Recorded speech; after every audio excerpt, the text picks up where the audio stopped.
Mais que les Palestiniens et ces Juifs qui n'ont jamais mis les pieds, ni eux, ni leurs parents, ni leurs grands-parents en Israël, ont le droit de venir s'installer, alors que les Palestiniens, des millions de Palestiniens expulsés, eh bien, leurs enfants, leurs petits-enfants, eux-mêmes ne peuvent pas venir retourner vivre chez eux en Palestine. Donc nous luttons pour l'égalité des droits en Palestine. Il n'y a pas besoin de chasser qui que ce soit, on peut vivre ensemble sur une même terre. Nous ne disons pas qu'il faut que les Juifs partent, nous disons qu'il faut les mêmes droits pour tous, et effectivement ce n'est pas une question de religion.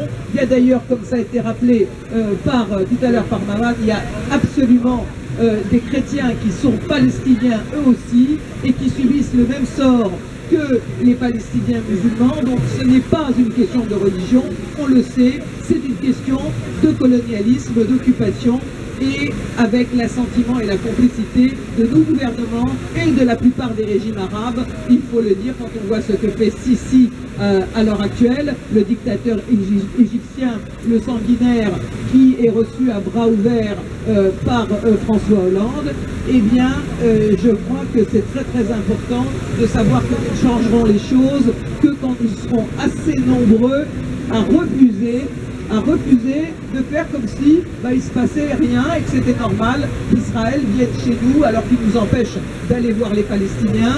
Vous savez qu'ils contrôlent toutes les frontières, qu'ils ont détruit l'aéroport de Gaza et d'autres avant, et que donc nous, quand nous voulons aller montrer notre solidarité aux Palestiniens, nous ne pouvons pas, et la France, comme les autres pays européens, n'applique pas ce qui s'appelle le droit de réciprocité, c'est-à-dire tu te comportes comme ça avec les ressortissants français, et bien moi, quand des Israéliens vont venir en France, je vais leur faire la même chose.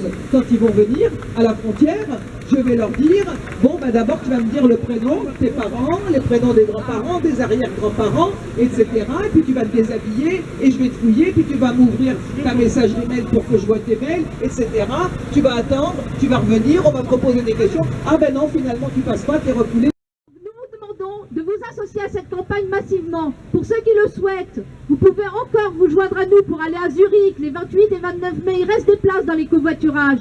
C'est très important de faire toutes ces démarches. Écrivez, pas une seule fois, écrivez tous les jours si vous pouvez.